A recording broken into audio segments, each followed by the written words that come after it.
When my wife died, my son said, "You can't bring Mom back, and my wife's birthday is only once a year." These words hit me like a slap in the face.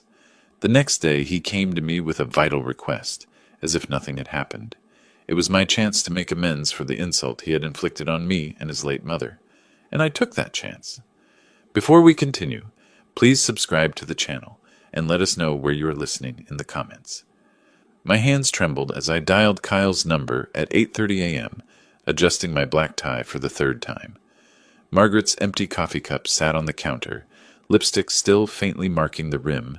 The kitchen felt hollow without her morning humming. 4 rings, then Kyle's groggy voice. "Yeah?" "Son, it's Dad." I straightened my shoulders. "The funeral starts at 11:30. Loud music thumped through the phone. Laughter echoed in the background, Megan's voice shrieking about decorations. Kyle cleared his throat. "Dad, I told you yesterday. Megan's birthday party is tonight. We've been planning this for months." The words hit like ice water. I gripped the receiver tighter. "Your mother's funeral is today, Kyle? Once in a lifetime?" "Look, Mom's not coming back, but my wife's birthday only happens once a year. We've got caterers coming, the band's setting up. Your mother raised you for 35 years, and I appreciate that. But I can't just abandon Megan on her special day. You understand, right?" The dial tone buzzed in my ear. I sat motionless for exactly 3 minutes, staring at Margaret's reading glasses beside the phone. The kitchen clock showed 8:47 a.m. My wedding ring caught the morning sunlight streaming through windows she'd cleaned last week. I found the funeral program on the counter, Kyle listed as pallbearer. My pen scratched his name out with deliberate strokes. At the cemetery, faces turned expectantly. "Where's Kyle?" Patricia, Margaret's sister, kept asking. I practiced my response. "Important commitments." The words tasted bitter. 23 people came to honor my wife of 40 years. Her son wasn't one of them. I stood alone beside the casket, surrounded by Margaret's garden club friends and our old neighbors. The empty space where Kyle should have stood felt enormous. "She was so proud of that boy," Mrs. Henderson whispered, always talking about his success. I nodded, throat tight. Margaret had defended Kyle until her last breath. "He's just busy with his new life," she'd said when he missed her chemo appointments. "Young couples need space." The pastor spoke about family bonds and eternal love. I watched dirt fall onto polished wood, each shovel full burying not just Margaret, but my illusions about our son. Driving home, I gripped the steering wheel until my knuckles whitened. The passenger seat where Margaret used to sit stretched empty beside me. She'd always insisted we take her little Honda instead of my truck, said it was better for the environment. The radio played her favorite song. I turned it off. Our street looked the same. Neat lawns, painted mailboxes, the life we'd built together. I pulled into the driveway and sat for a moment, gathering strength to face the emptiness inside. The front door key turned with its familiar click. I hung my keys on the hook Margaret had installed, a small, everyday action that felt monumental in the silence. No humming from the kitchen, no television murmuring, just the house settling around 40 years of memories. I loosened my black tie and sank into my armchair, the brown leather one Margaret always said clashed with her floral curtains. She'd wanted to redecorate for years, but I'd been too busy building the business. Now those curtains would stay forever. Our wedding photo smiled from the mantel. Margaret at 23, radiant in her grandmother's dress. We'd married right here in Davenport, promised each other everything we had. I delivered on that promise, maybe too well. The memories flooded back, unbidden. Kyle taking his first steps across this very living room, chubby hands reaching for Margaret's outstretched arms. Birthday parties with handmade decorations because we couldn't afford store-bought. Margaret working double shifts at the diner while I got the construction company started. She'd never complained. Not when I worked 16-hour days. Not when we ate macaroni and cheese for weeks. "We're building Kyle's future," she'd whisper after he'd fallen asleep between us in our bed, too young for his own room. I found her Bible on the nightstand, bookmarks still marking Psalms. A handwritten note fell out. "My dearest Alan, please don't let Kyle forget us. We gave him everything we had. I hope that was enough. All my love, M." My hands shook reading her careful script. In the closet, I discovered the special box she'd hidden, Kyle's report cards, saved from kindergarten through college. Every A-plus celebrated, every achievement treasured. She'd written little notes on each one. So proud. Our brilliant boy. The graduation photos hurt most. Kyle in his cap and gown, degree paid for with Margaret's overtime hours and my weekend jobs. Total cost, $200,000. His proud smile never acknowledged the sacrifice behind his success. I pulled out my calculator and started adding. The house down payment I'd given him, $350,000. His wedding to Megan, $75,000. His first car, $35,000. Graduate school he'd insisted on but never used, $48,000. The emergency loans for vacations, Megan's shopping, failed business ventures. Margaret's coffee mug still sat in the dishwasher. Her romance novel lay open on her nightstand, bookmark waiting for eyes that would never read again. Get-well cards from friends covered the kitchen counter, people who'd cared more about her final months than her own son. The numbers kept climbing. Kyle's total, take over 15 years, $847,000, nearly $1 million of our lives, handed over with love and hope. I remembered my own father, a hard man who'd given me nothing but the expectation to make my own way. Build your own character, he'd said. Maybe he'd been right. Darkness fell outside. I didn't bother turning on lights. A car pulled into the driveway, engine idling. I didn't get up to check. If Kyle wanted to talk, he knew where to find me. The engine revved and drove away. At 6 a.m., I sat at my mahogany desk with file folders spread in precise rows. Kyle, education. Kyle, house. Kyle, wedding. My coffee grew cold as I opened the calculator app and began the reckoning Margaret had been too kind to demand. The reading glasses reflected my computer screen as I pulled up bank records. 15 years of transactions, each one marked transfer to Kyle or loan Kyle emergency. The papers rustled in the quiet house. The only sounds in my new reality. College tuition first. 4 years at $52,000 each. I remembered writing those checks. Margaret working extra shifts to cover our own bills, while our son partied at Iowa State. Then graduate school, another $48,000 for an MBA he'd never used, dropping out of the program to find himself in Europe. That European trip, $35,000. Just temporary, Dad, until I get established. The house purchase nearly broke us.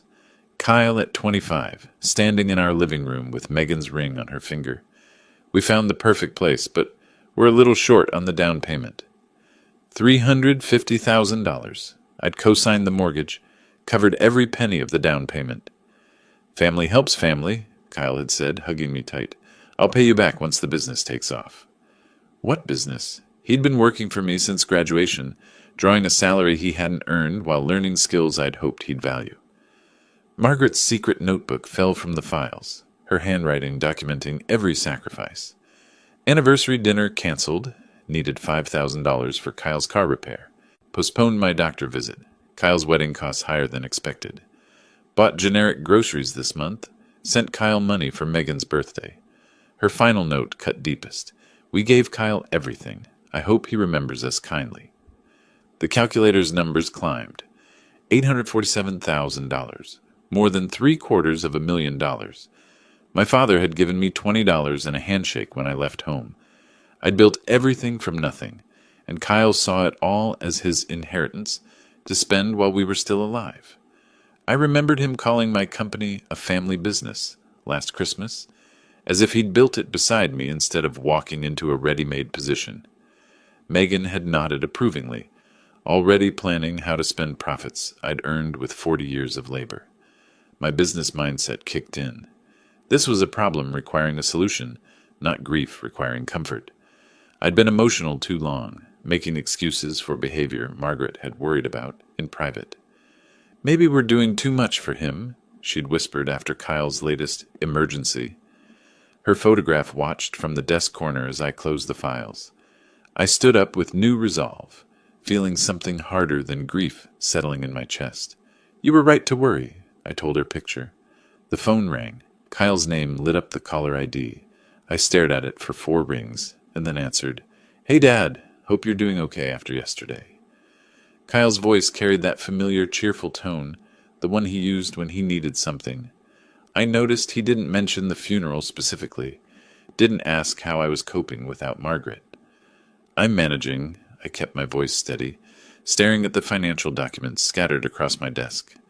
Good, good. Listen, I'm calling because we need to cover some unexpected costs. Megan's party went amazing, but we kind of went overboard. You know how it is. You only turn 32 once, right? In the background, I could hear Megan's voice. Tell him about the band. Yeah, so we hired this incredible live band, took everyone to that new steakhouse downtown, got Megan this gorgeous diamond bracelet. She deserves the best, you know? But now the credit card bills are coming in, and we're looking at about $15,000 in immediate payments. $15,000, I calculated quickly. Loan number 47, over 15 years.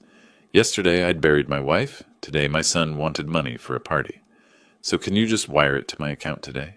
Megan's really stressed about the bills, and you know how she gets when she's worried. The moment stretched between us. I looked at Margaret's photograph, then at the neat columns of numbers documenting Kyle's total cost to our marriage. No. Silence.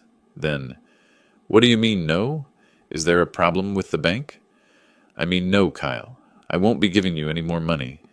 The cheerful mask slipped from his voice. Are you seriously saying no to me right now? After everything we've been through this week? Everything we've been through. As if he'd suffered through Margaret's funeral instead of throwing a party. You're 35 years old, Kyle. So? What does that have to do with helping your son out of a jam? It's not like you can't afford it. Megan's voice escalated in the background. Tell him we need that money. We already spent it. I said no. The words felt strange in my mouth. The first time I'd ever denied Kyle anything. This is unbelievable. His voice turned cold. Mom just died, and you're being petty about money. She'd want you to help us. The manipulation was so casual, so practiced. How many times had he played this card? How many times had Margaret and I folded because he invoked family loyalty? Your mother wanted you at her funeral. Kyle's breathing grew harsh. Fine, fine. We'll figure this out ourselves. Max out more cards, borrow from Megan's parents, whatever. But don't expect us to come around much anymore if this is how you're going to be. The threat hung in the air. For 35 years it had worked perfectly. Kyle's presence as a reward for Alan's money, his absence as punishment for saying no. I understand, I said calmly. You... what? I understand. Take care, Kyle. I hung up before he could respond. The phone sat silent on my desk, no longer an instrument of manipulation. For the first time in decades, I'd ended a conversation with my son on my terms. I opened my laptop and scrolled to Kyle's employee file. Tomorrow morning, we'd have a different kind of conversation, one conducted in the office where I was the boss, not the father who'd forgotten the difference. If Kyle wanted to treat me like a stranger, I'd accommodate him professionally. At 7:30 a.m., I walked through Foster Construction's lobby, 2 hours before Kyle's usual arrival. His employee photo hung on the management wall, smiling confidently in a suit I'd bought him. Today I studied that image with different eyes, seeing entitlement where I'd once seen promise. In my office, Kyle's personnel files spread across my desk like evidence in a court case. 8 years of employment records told the real story. Missed deadlines, contractor complaints, inflated expense reports, projects delayed because Kyle prioritized long lunches over supervision, client relationships damaged by his casual attitude toward commitments. I'd made excuses for all of it. Family loyalty, Margaret's gentle reminders that Kyle was still learning. But these documents revealed a pattern of professional negligence that would have ended any other employee's career years ago. At 8:45, I called Sarah Mitchell to my office. As HR director, she'd need to handle the paperwork properly. Her face showed no surprise when I explained my decision. She'd been documenting Kyle's infractions for months, waiting for me to act. I'll prepare the termination documents immediately, she said quietly. Security escort? Yes, standard protocol for management terminations. I practiced my speech in the office mirror, watching my reflection deliver the words with steady professionalism. No emotion, no explanation beyond what the law required. Kyle would enter this room as my son's employee and leave as a terminated worker. At 9:30, Kyle strolled in 15 minutes late, joking with the receptionist about his recovery from Megan's party. His laughter echoed through the lobby while co-workers glanced nervously toward my closed office door. He stopped at the coffee machine, completely oblivious to the storm ahead. "Kyle, please come to my office immediately." My voice through the intercom carried new authority. Kyle's casual response drifted up the hallway. "Sure, Dad, just let me grab my coffee." "Now, Kyle." The silence that followed told me he'd heard the change. His footsteps approached slowly, heavier than usual. When he opened my door and saw Sarah waiting with paperwork, his smile faltered. "What's with the formal setup?" He attempted his usual casual tone, but uncertainty crept through. I remained seated, hands folded on the desk. "Kyle, your employment with Foster Construction is terminated, effective immediately." His laugh sounded forced. "Very funny, Dad. What's this really about?" I slid the termination papers across the polished surface. "Please review these documents and sign where indicated." The papers seemed to burn his fingers as he picked them up. His eyes scanned the legal language, face growing pale. "You can't be serious. This is our family business. This decision is based on your work performance and professional conduct." My voice remained level, businesslike. "Your position has been eliminated due to restructuring." "This is about yesterday's phone call, isn't it?" His voice cracked slightly. "Look, I'm sorry about the money thing. We can work this out. Security will escort you to collect your personal items." Kyle's demeanor shifted from disbelief to desperation. "Mom wouldn't want this." "You know she wouldn't." He leaned forward, trying to invoke the guilt that had always worked before. I pressed the security button. "This is a business decision, not a personal one." Mike Thompson appeared in the doorway, professional but sympathetic. Kyle's face flushed red as he realized the humiliation was real. Co-workers gathered in the hallway, watching their former boss's son being escorted out like a common criminal. "Dad, please." Kyle's final appeal came as he grabbed his coffee mug and desktop photo of Megan. "Think about what this means." I met his eyes for the first time during the encounter. "I have." Through my office window, I watched him load his pathetic collection of personal items into his car. His shoulders shook with rage or grief. I couldn't tell which. When he looked back at the building one last time, I turned away. Sarah returned with the signed paperwork. "All access codes have been changed. His computer access is terminated."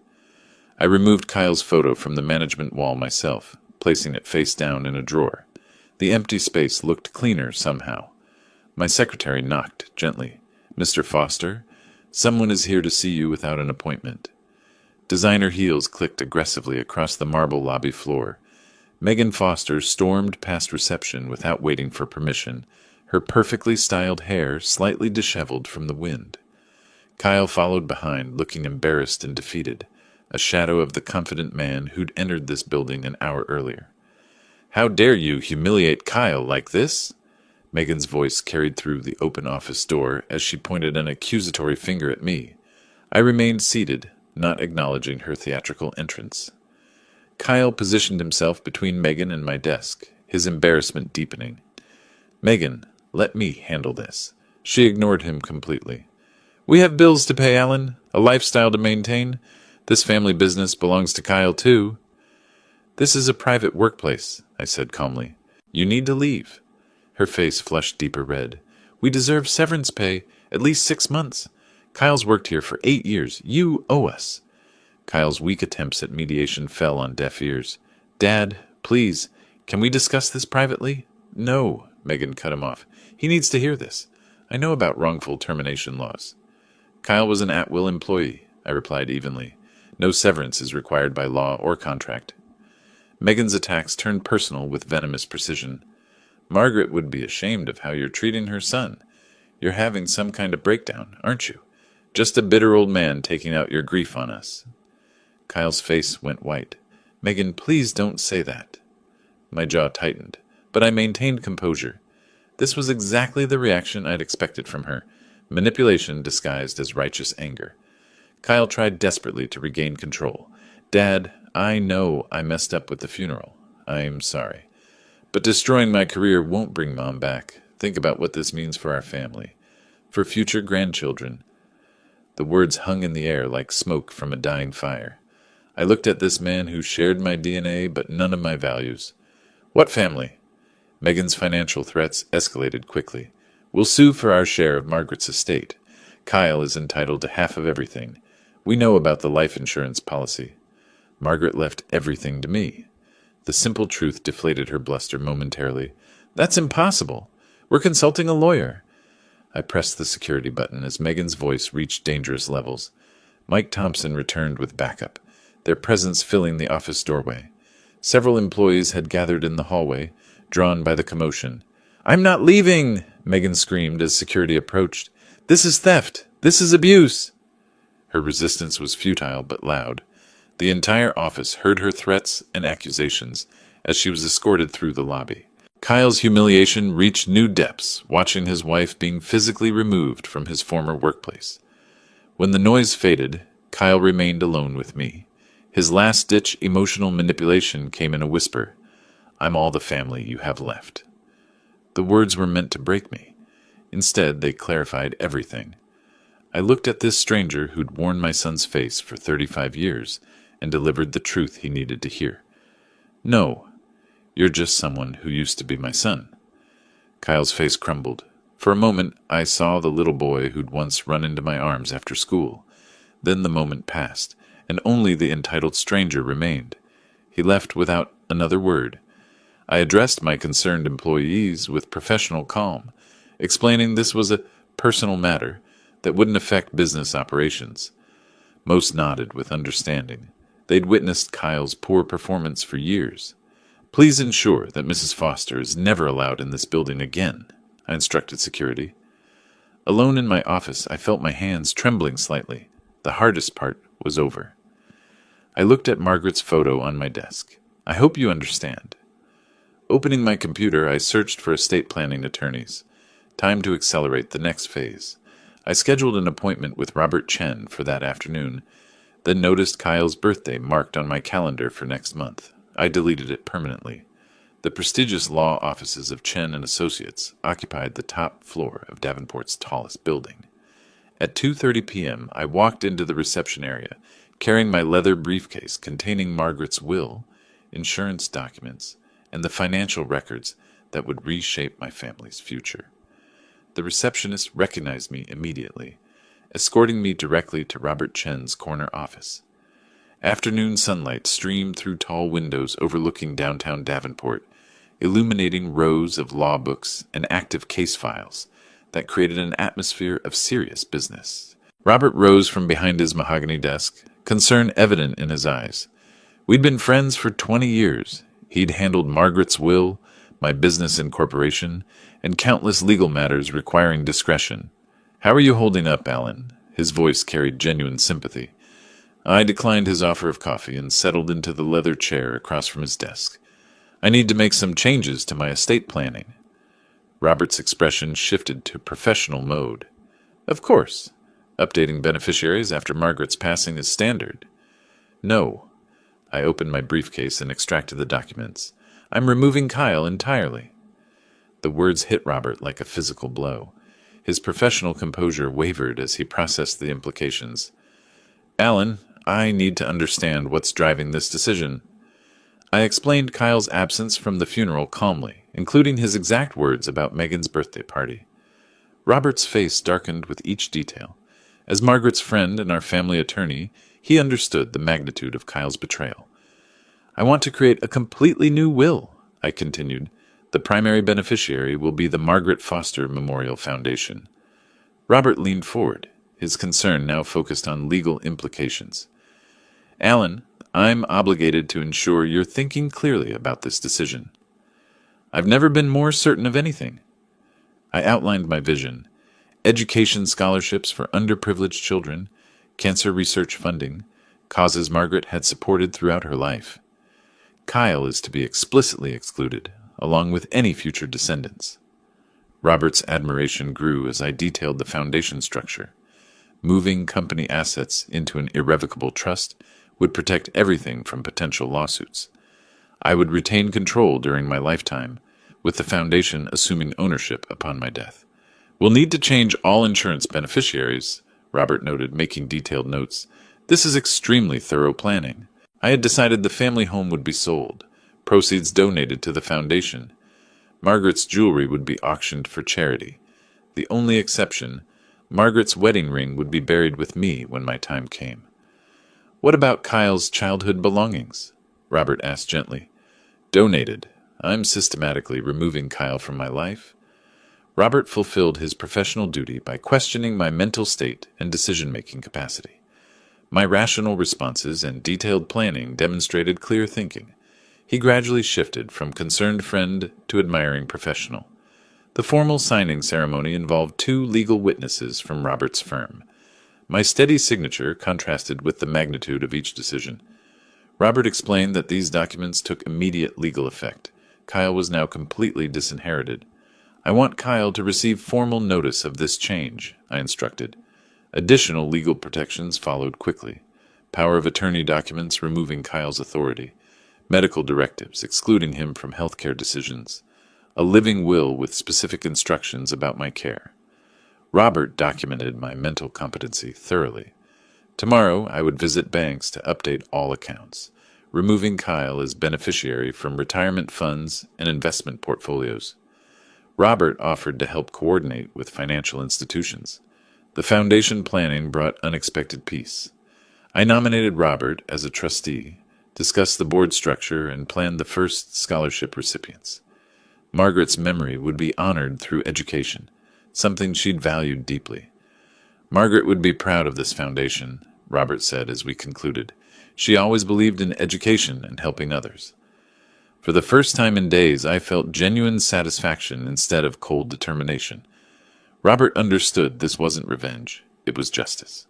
My transformation from grieving father to purposeful philanthropist was complete. We shook hands outside the law office. My phone showed 3 missed calls from Kyle, the first sign he was realizing the seriousness of his situation. I deleted the voicemails without listening and walked toward my car. The next phase awaited. The Davenport Country Club's elegant lobby welcomed me with familiar luxury. Mahogany panels, crystal chandeliers, and oil portraits of founding members created an atmosphere of old money and established values. As treasurer of the monthly board meeting, I'd walked these halls for 15 years. 12 board members gathered around the polished conference table, discussing routine club business before our official meeting. The smell of leather furniture and fresh coffee mingled with whispered conversations about recent events. William Hayes, our board president, approached with genuine sympathy. Alan, the memorial service was beautiful. Margaret would have been pleased. Thank you for the flowers, I replied graciously. Patricia Morton, Margaret's sister and a longtime member, joined our conversation. I kept looking for Kyle during the service. Where was he? The question I'd been expecting hung in the air. I paused, then decided truth would serve Margaret's memory better than diplomacy. Kyle chose not to attend his mother's funeral. The shocked silence spread like ripples across water. Patricia's face went pale. What do you mean, chose not to? I delivered Kyle's exact words about Megan's birthday party being more important. The visible disgust on board members' faces told me everything about their values, values Kyle had abandoned. William's wife Nancy had been eavesdropping from the hallway.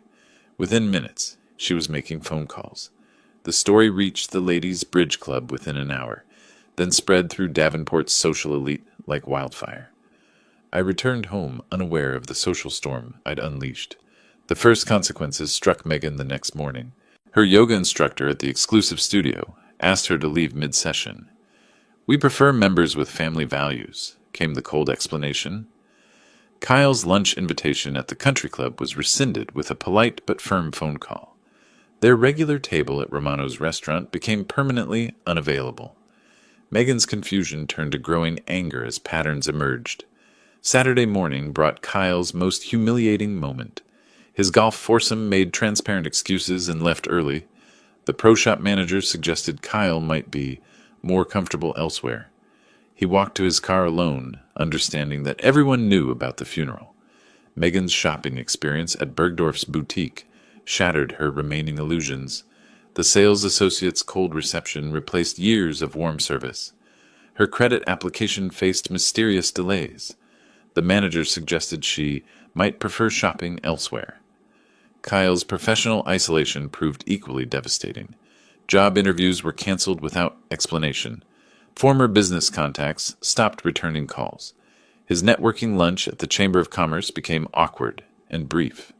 Potential employers knew the story before he arrived. The final straw came at Elite Salon, where Megan's regular appointment was suddenly canceled. Overhearing other clients discuss her heartless husband, she fled in tears. The local newspaper Society columnist mentioned the disappointing absence at Margaret's service. Church congregation members expressed open disapproval. Former friends avoided Kyle and Megan at public events. Kyle's desperate attempts to explain the situation fell on deaf ears. His claims that I was exaggerating met with universal disbelief. Davenport's tight-knit community had rendered their verdict. Megan's breakdown was inevitable. She confronted Kyle about their ruined reputation, demanding he fix this situation immediately. When Kyle admitted he didn't know how, she threatened to leave him if things didn't improve. I heard about these social consequences from various sources, feeling satisfaction that justice was being served naturally. Davenport's values aligned with my own: family loyalty, respect for the dead, basic human decency. Kyle had violated all of them. The community was honoring Margaret's memory by rejecting those who dishonored it. My phone rang during breakfast. The bank manager's voice carried professional concern. "Mr. Foster, Kyle and Megan's mortgage payment is 30 days overdue. You're still guaranteeing the loan, correct?" I paused, considering the implications. I'd like to schedule a meeting tomorrow morning to discuss changes to my guarantees. Financial pressure would complete what social exile had begun. At 9 a.m., I walked through First National Bank's marble lobby, past the oil portraits of founding members who'd built their fortunes on honest work and family values. Bank manager David Harrison's corner office overlooked the Mississippi River, where barges carried cargo that built Davenport's prosperity for generations. David's nervous demeanor was evident as he reviewed Kyle and Megan's files spread across his mahogany desk. Mortgage papers, loan agreements, and guarantee forms created a paper trail of financial dependency that was about to end. "Alan, I appreciate you coming in on short notice." David's voice carried uncomfortable formality. "Kyle's mortgage is now 60 days delinquent. The amount due is $18,400. I sat perfectly composed, hands folded. "I understand you need my guarantee payment." "Well, yes, as you've done for the past 3 months." David's assumption hung in the air like smoke before a fire. "I'm withdrawing my guarantee, effective immediately." The banker's face went pale. I don't understand. You've guaranteed this loan for 8 years. I presented pre-drafted legal documents from Robert Chen's office. You'll find everything in order. 30 days' notice as required by law." David frantically called the bank's legal department, while I sat quietly watching morning traffic cross the bridge. Margaret and I had walked countless times. The lawyer's voice through the speakerphone confirmed what David feared. My withdrawal was perfectly legal. "This means we'll have to begin foreclosure proceedings," David said weakly. "I understand. Please expedite the process." Meanwhile, across town, Kyle endured his 10th job interview in 2 weeks. The interviewer's cold reception followed a pattern he'd learned to expect. His prepared explanations about seeking new challenges fell on deaf ears that had already heard the funeral story. "Thank you for your time, Mr. Foster. We'll be in touch." The polite dismissal carried finality. Kyle's growing desperation showed in his slumped shoulders as he walked to his aging Toyota. The BMW had been repossessed last month. That afternoon, Megan discovered the credit card crisis at Nordstrom. Her platinum card was declined for a simple purchase: mascara to replace the one she'd cried away. "There must be some mistake," she told the embarrassed sales associate. Her angry call to the credit card company revealed the truth. "Your co-signer has withdrawn his guarantee. The account is suspended pending full payment of the outstanding balance." Megan's public humiliation deepened as other customers watched her argue with customer service. The crystal-clear reality hit. Alan had systematically removed every financial safety net they'd taken for granted. Kyle and Megan returned home to find electricity disconnected. The utility company's notice cited unpaid bills totaling over $1,200. Kyle's failed negotiations with the payment department ended when they discovered his employment termination. Their first night by candlelight became a crash course in reality. Megan paced their dark living room, designer heels clicking against hardwood floors, accusing Kyle of destroying their lives. His weak attempts to blame Alan for being vindictive met with her growing hysteria. "Fix this or I'm gone," she declared with venom. Kyle's desperate credit applications were denied instantly. His debt-to-income ratio had become impossible without steady employment. Megan's maxed-out cards offered no relief. For the first time, they discussed bankruptcy with genuine fear. The garage sale of their luxury items brought pathetic returns. Wedding gifts that cost guests hundreds sold for $20. Former friends drove past but didn't stop. Megan watched her jewelry collection disappear to strangers, while Kyle sold his golf clubs to a teenager. The BMW's repossession in broad daylight provided the neighborhood's entertainment. Kyle's humiliation was complete as he removed personal items under the repo man's impatient watch. Megan screamed at the driver while neighbors peered from windows. I drove past their house that evening, observing the visible chaos with satisfaction.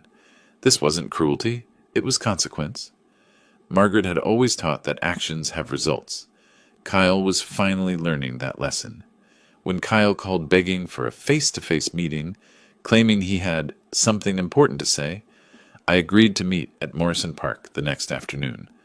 The same park where I'd taught him to ride a bicycle 30 years ago, when he still looked at me with love instead of calculation.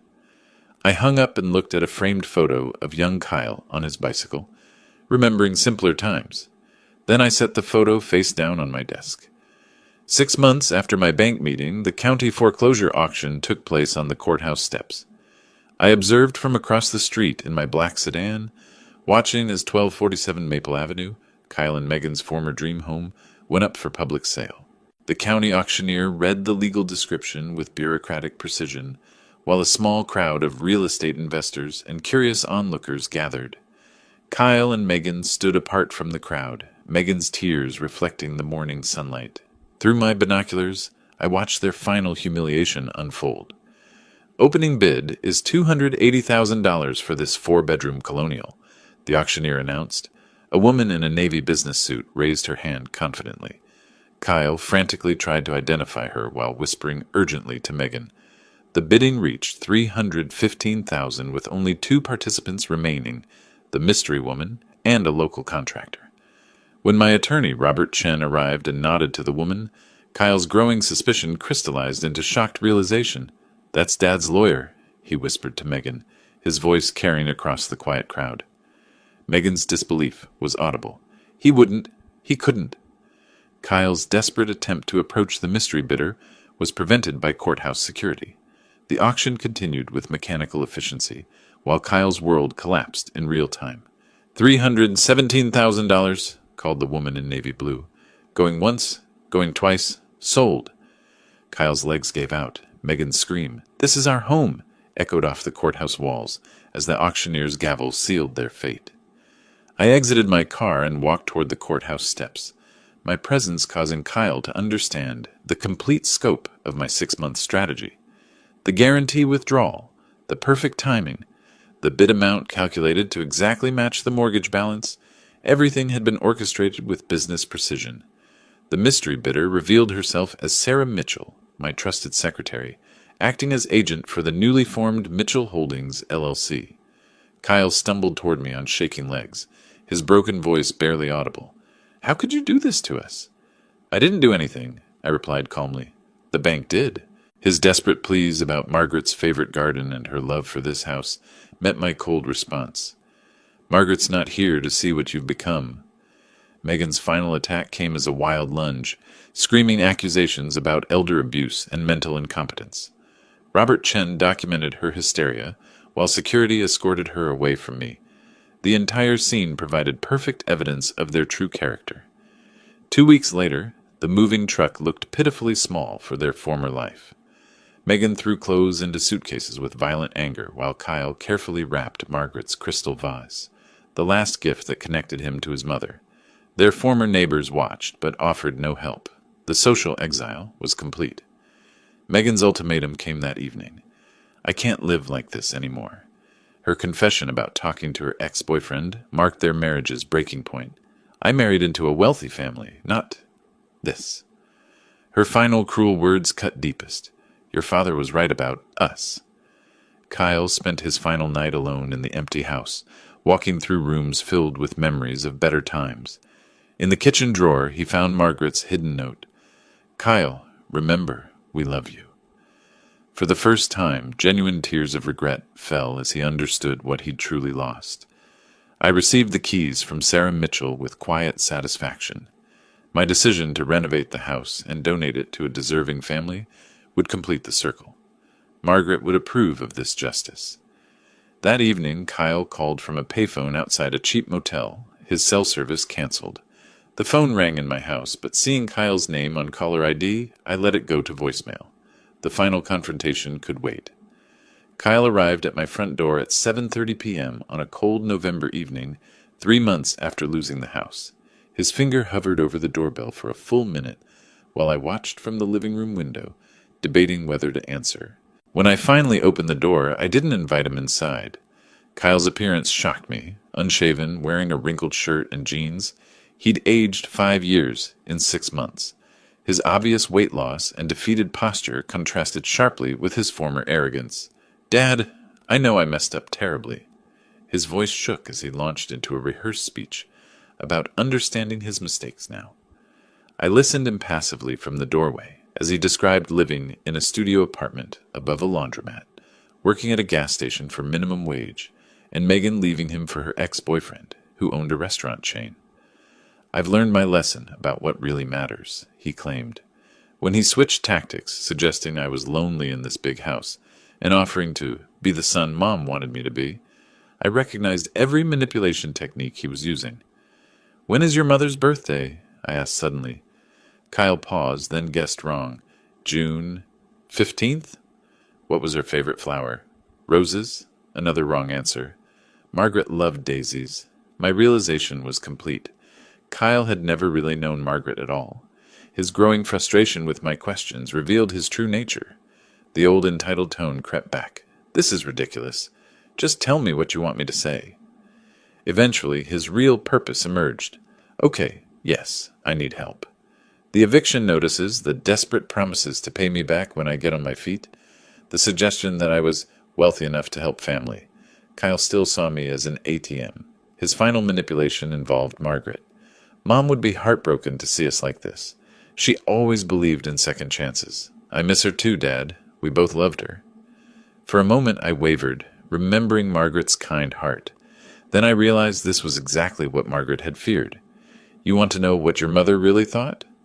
I retrieved Margaret's hidden journal from her nightstand and read her own words. I'm worried Kyle only loves our money. What if we've raised a child who can't love? Kyle's shocked silence told me everything.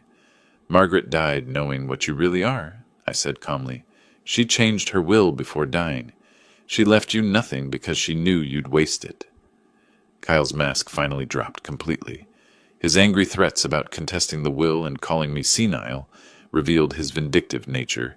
His final cruel words, I hope you die alone in this house, gave me complete satisfaction at seeing his real character. I stepped back and closed the door quietly.